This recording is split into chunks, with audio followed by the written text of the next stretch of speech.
ये आज के सेशन में आपको पता होना चाहिए, क्योंकि फिलिस्तीन का समर्थन करता रहा है हमेशा से भारत, और उन्होंने यानी फिलिस्तीन के राष्ट्राध्यक्ष ने भारत से कहा कि अगर आप चाहें तो आप हमारे देश में और हमारे वेस्ट एशिया में स्थिरता ला सकते हैं।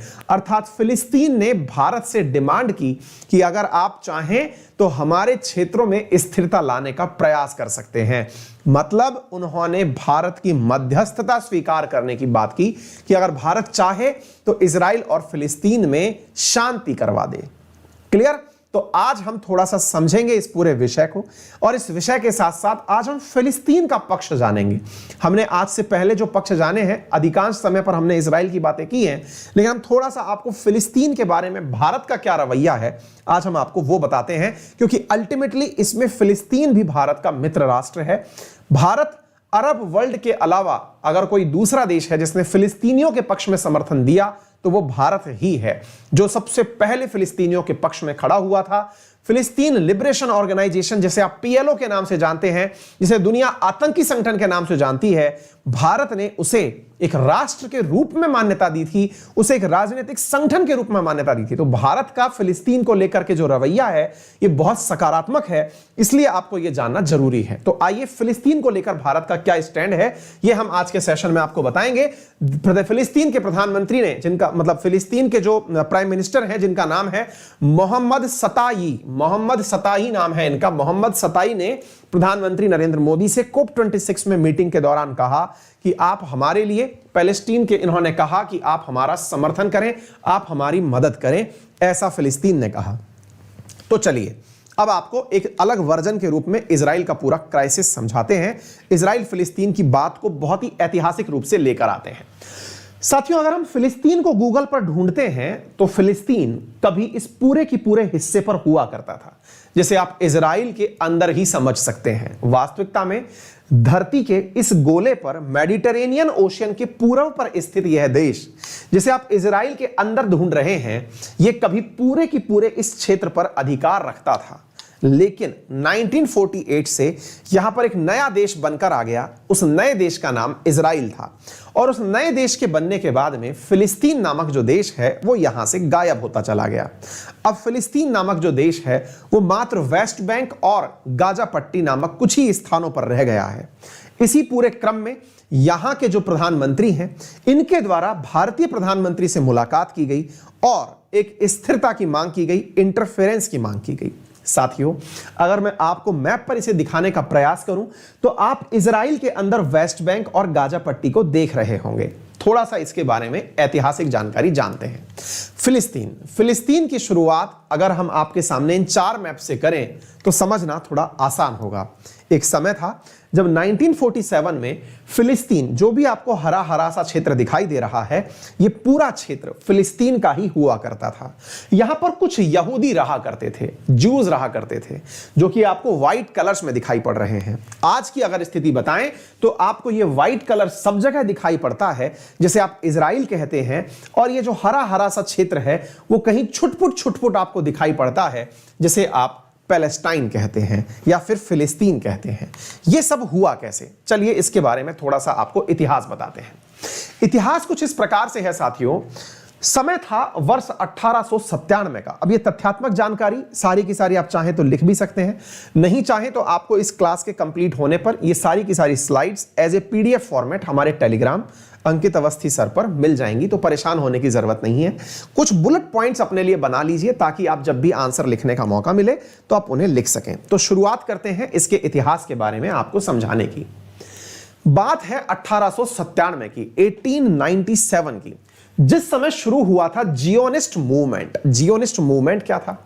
जर्मनी में रह रहे यहूदियों ने यह मांग की कि हमारे लिए भी इस दुनिया में एक अलग देश होना चाहिए, और यहूदियों के द्वारा की गई इस मांग को ही जायोनिस्ट मूवमेंट के नाम से जाना जाता है। जर्मनी में यहूदियों के साथ में बुरा बर्ताव हमेशा से रहा। साथियों, यह माना जाता रहा कि यहूदियों के लिए एक अलग देश होना चाहिए। इस अलग देश की मांग को जब बल मिला, जब पहला विश्व युद्ध हुआ। पहला विश्व युद्ध 1914 वाला विश्व युद्ध। 1914 के विश्व युद्ध में जर्मनी ब्रिटेन से हार गया। जर्मनी ब्रिटेन से हारा, लेकिन ब्रिटेन के जीतने में जिसका बड़ा योगदान सिद्ध हुआ वो था यहूदियों का योगदान। अब थोड़ा सा इतिहास पर, इस पन्ने पर गौर फरमाएं। एक बहुत बड़ा विषय आप लोग पढ़ते हैं और वो है हॉलोकॉस्ट। होलाकॉस्ट, जिसमें कहा जाता है कि हिटलर ने यहूदियों को मिलियंस की संख्या में मारा था, यानी लगभग 60 लाख यहूदी जर्मनी के अंदर मारे गए थे। इसके पीछे का कारण क्या था, थोड़ा सा इसके पीछे चलते हैं, आपको इतिहास से जोड़ते हैं, विश्व इतिहास की कुछ बातें बताते हैं जिन्हें आप रिलेट करेंगे तो आपको समझने में आसानी होगी। फिर से सुनते हैं। 1897 में जो यहूदियों के द्वारा दुनिया में एक अलग राष्ट्र की मांग का मुद्दा उठा, उस मुद्दे को कहीं ना कहीं ब्रिटेन ने अंदर ही अंदर समर्थन दे दिया था। यहूदियों को जर्मनी में यह विश्वास दिला दिया गया था, क्योंकि उन दिनों ब्रिटेन दुनिया का सबसे ताकतवर मुल्क था और ब्रिटेन ने यहूदियों को यह विश्वास दिलाया था कि यदि युद्ध में जर्मनी हार जाता है, जिसमें तुम लोग रह रहे हो, अगर यह हार जाता है तो हम तुम्हें एक अलग देश पकड़ा देंगे। और यह हुआ साथियों। 1914 के युद्ध में जर्मनी हार गया। किससे? ब्रिटेन से हार गया। और ब्रिटेन से हारने के बाद में ब्रिटेन ने फ्रांस के साथ एक गुप्त समझौता किया। अब आप पूछेंगे फ्रांस कहां से आ गया? विजित देशों में ब्रिटेन और फ्रांस एक ही तरफ थे। उसमें उस गुप्त समझौते को साइक्स पिकॉट समझौता कहा जाता है। 1916 में हुआ यह समझौता बहुत ही महत्वपूर्ण है। वर्ल्ड इतिहास में इसकी बहुत बड़ी वैल्यू है। कहते हैं कि यहूदियों को बड़ी संख्या में मरवाने का जो सबसे बड़ा कारण था वो यही समझौता था, जिसे आप साइक्स पिकॉट एग्रीमेंट कहते हैं। बोले ऐसा क्यों? क्योंकि साइक्स पिकॉट एग्रीमेंट के अंदर ब्रिटेन ने जो यहूदियों से वादा किया था, वो वादा था कि इन्हें एक अलग क्षेत्र दे दिया जाएगा और इन्हें स्थापित किया जाएगा जहां ये चाहेंगे। यहूदियों ने कहा कि हमें ऑटोमन एम्पायर के क्षेत्र में यरूशलेम के नजदीक बसना है। जर्मनी से चले हुए यहूदियों ने अपना स्थान ऑटोमन एम्पायर के नजदीक, इसी फिलिस्तीन के नजदीक मांग लिया।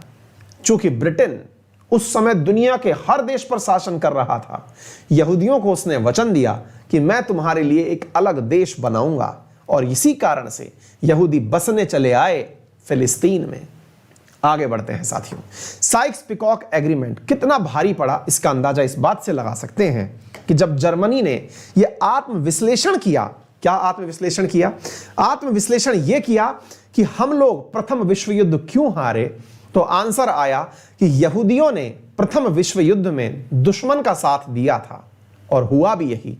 इसी दुश्मन के साथ देने का परिणाम हिटलर ने बदला लेकर निभाया और हिटलर ने इन यहूदियों को नरसंहार की बलि चढ़ा दिया और बड़ी संख्या में यहूदी मारे गए। और बड़ी संख्या में यहूदी, जब हिटलर का काल चल रहा था, तो 1916 से लेकर के 1930s के बीच में माइग्रेट करके इस फिलिस्तीन में जाकर रहना शुरू कर दिए। यानी कि यहां से जर्मनी छोड़ छोड़ करके यहूदी भागना शुरू हुए और ब्रिटेन की शह से ये लोग जाकर कहां रहने लगे? अपने फिलिस्तीन में जाकर रहने लगे। यही कारण है कि जो आप दृश्य देखते हैं, इस मैप को जब आप देखते हैं तो इस फिलिस्तीन में ये जो सफेद सफेद आपको जगह दिखाई पड़ रही है, ये ब्रिटेन की शहर से आए हुए यहूदी थे जो जर्मनी छोड़कर यहां आए थे। चलिए थोड़ा और आगे बढ़ते हैं। साइक्स पिकॉट एग्रीमेंट हुआ। साइक्स पिकॉट एग्रीमेंट के तुरंत बाद ही यहूदी चल नहीं दिए थे। तो जब यहूदी कब चले? असल में ब्रिटेन के एक डिप्लोमेट हुआ करते थे जिनका नाम था बाल्फोर। इन डिप्लोमेट ने पब्लिकली दुनिया के सामने यह अनाउंस कर दिया। क्या कहा? कि पैलेस्टाइन इज फॉर द जूज। अब आपके दिमाग में एक सवाल बनना चाहिए। जब बाल्फोर ने यह डिक्लेयर किया कि जो पैलेस्टाइन है वो जूज के लिए है, यहूदियों के लिए है, क्योंकि उस समय जो है अंग्रेजों का शासन हुआ करता था। और इन्होंने ये जो घोषणा करी, ये लगभग थी 1930 के आसपास की घोषणा। इससे यह पब्लिकली स्पष्ट हो गया कि ब्रिटेन जो है वो जूज के साथ है। और यह परिणाम निकला। बाल्फोर की इस बात को हिटलर ने बहुत सीरियसली लिया कि इसका मतलब यहूदियों ने जानबूझ करके हमें ही अपने देश में हराया है। और यही कारण है कि हिटलर जूज का दुश्मन बन गया। इधर बाल्फोर की इस घोषणा से जूस निकल करके इजराइल जाना यानी फिलिस्तीन जाना शुरू हो गए। बाल्फोर डिक्लेरेशन एक ऑफिशियल समर्थन माना जाता है यहूदियों का ब्रिटेन के द्वारा। इस ऑफिशियल समर्थन के बाद में घटनाएं आगे बढ़ने लगी। इधर हिटलर के नेतृत्व में नाजियों का नरसंहार बढ़ने लगा। नाजियों ने यहूदियों के खिलाफ कार्य करना शुरू किया। हिटलर का प्रभाव बढ़ रहा था। 1930s में इस प्रकार का जो घटना हुई जिसमें फिलिस्तीन में धीरे धीरे यहूदी पहुंच रहे थे और इधर की तरफ जर्मनी में मिलियंस में यहूदियों की मौत हो रही थी। अब जब यहूदी इधर आना शुरू हुए तो बहुत ऑब्वियस था कि इजराइल का यानी कि यहूदियों का जब फिलिस्तीन में आगमन होगा तो स्वाभाविक है कि फिलिस्तीनी लोग यहूदियों को स्वीकार कैसे कर लेंगे। एक तरफ ब्रिटेन ने कह तो दिया कि तुम्हारे लिए होगा, लेकिन यह संभव तो नहीं है कि जो देश ऑलरेडी से अपना सर्वाइवल रखता है उस सर्वाइवल में कोई अन्य देश आकर के अपना कब्जा कर ले। हुआ भी यही। फिलिस्तीनियों ने इसका विरोध किया। फिलिस्तीनियों के द्वारा किया गया यह विरोध जाना जाता है प्रथम अरब इजराइल वर्ल्ड वार। अब इसको थोड़ा सा समझना, यह 1948 की घटना है साथियों, इसको थोड़ा सा समझने का प्रयास करना। इस युद्ध में असल में जो इजराइल शब्द है, यह इजराइल शब्द इंट्रोड्यूस ही हुआ था, क्योंकि इससे पहले तो फिलिस्तीन ही देश था। और 1948 के इस युद्ध से यह समझ में आ चुका था कि जो विजित राष्ट्र थे, विजित राष्ट्र बोले तो जिन देशों ने सेकेंड वर्ल्ड वॉर जीत लिया था, जिन्होंने हिटलर को मार दिया था, वो देश थे ब्रिटेन, फ्रांस, अमेरिका। इन तीनों ने यहूदियों का समर्थन करने का निर्णय लिया क्योंकि इन्होंने ही जर्मनी को हराने में मदद दी थी। तो आप में से कई लोग जो इस प्रकार के सवाल खोजते रहते हैं, आंसर खोजते रहते हैं, जिनके दिमाग में यह प्रश्न बार बार चल रहा होता है कि सर हिटलर ने यहूदियों का नरसंहार क्यों किया था, तो शायद उसका आंसर आज आपको प्रॉपर तरीके से मिल रहा होगा। साथियों, इस आंसर की जो कड़ियां अगर आप जोड़ें तो आपको यह समझ में आने का प्रयास शुरू हो जाता है कि जो प्रथम विश्व युद्ध हुआ उसके दौरान यहूदियों का समर्थन अंग्रेजों के प्रति और अंग्रेजों का समर्थन बाल्फोर डिक्लेरेशन में यहूदियों के प्रति, इससे यह क्लियर हो गया था कि जर्मनी को अगर हराना है तो जर्मनी के अंदर ही यहूदियों का समर्थन पाना होगा।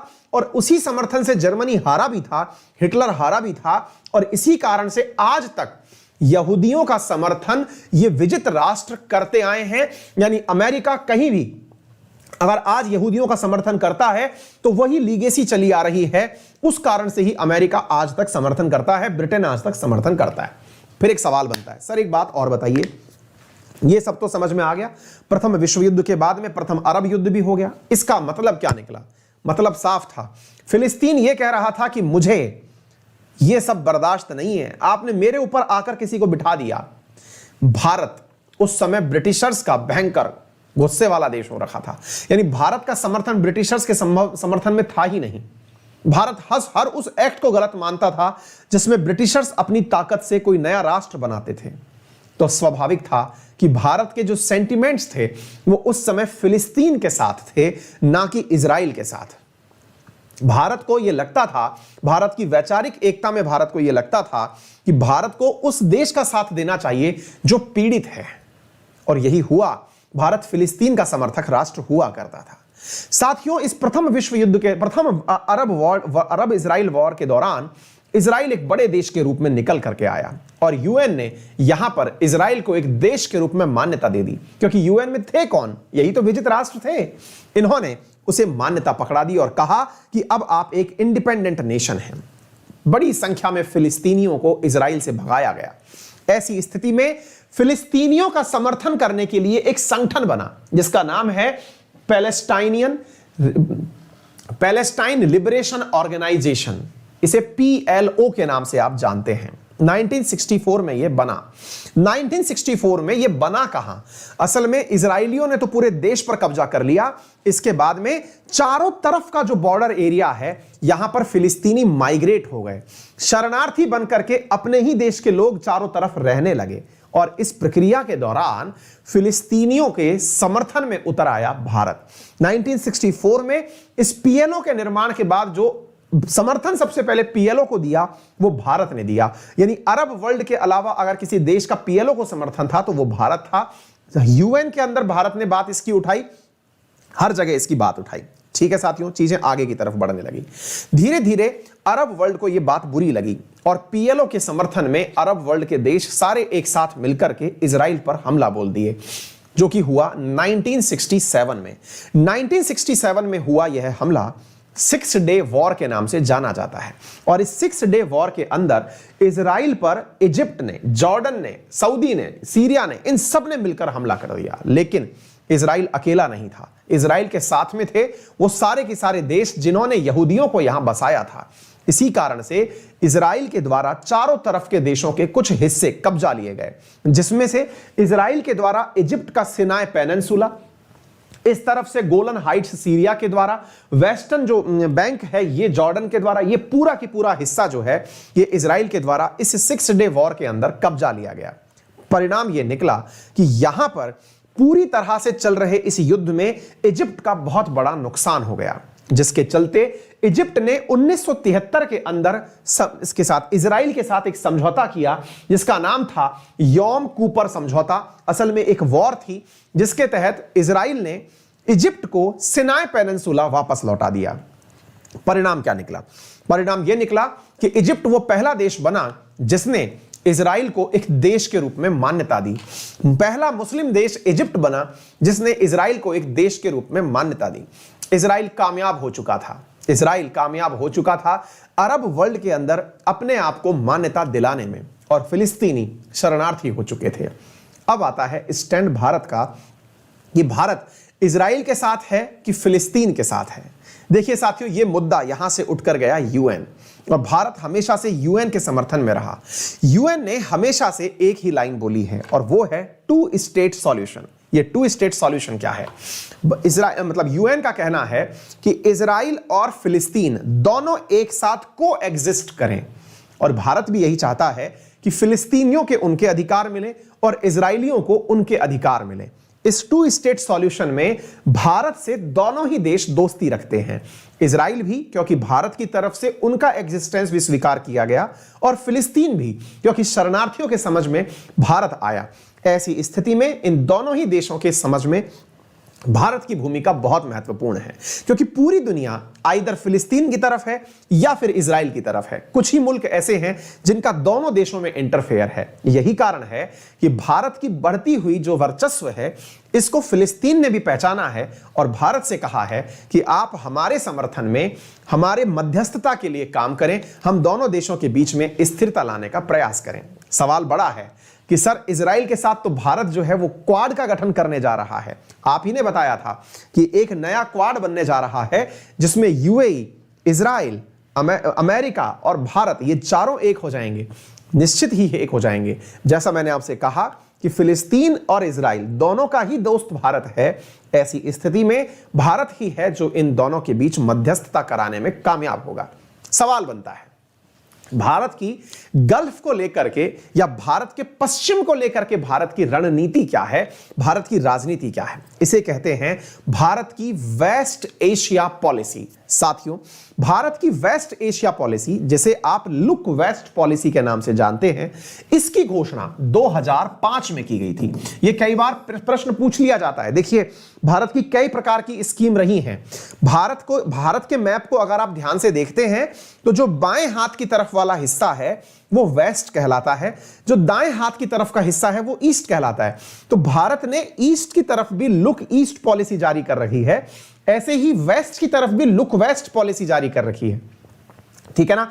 तो वेस्ट के देशों की तरफ जो हमारा रवैया है इसे लुक वेस्ट पॉलिसी के नाम से जाना जाता है, जो सर्वप्रथम 2005 में लाया गया था। उम्मीद है आप लोगों को यह बात समझ में आ रही होगी। तो भारत ने इन पूरे देशों में, चाहे ईरान हो, चाहे सऊदी अरब हो, चाहे कुवैत हो या फिर इजराइल हो, इन सभी देशों को एक ही तरीके से स्थिरता के पॉइंट ऑफ व्यू से ही डील किया है। भारत इन्हें शिया सुन्नी अथवा यहूदी मुस्लिम के तरीके से नहीं देखता। भारत इन्हें कंबाइंड एक वेस्ट नेशंस के रूप में देखता है। जैसे भारत ईस्ट में आसियान को संयुक्त रूप से देखता है, वैसे ही भारत वेस्ट को एक संयुक्त वेस्ट के रूप में देखता है। यही हमारी रणनीति रही है। अगर आपको इस पूरे की पूरे घटनाक्रम को समझने में थोड़ी भी सहूलियत इस सेशन से मिली हो तो वीडियो को लाइक करने का कष्ट करें। नीचे ही आपके शेयर का ऑप्शन दिया हुआ है, वीडियो को शेयर करने का ऑप्शन भी आप यूज कर सकते हैं। चैनल पर नए हैं तो आप सब्सक्राइब भी कर सकते हैं।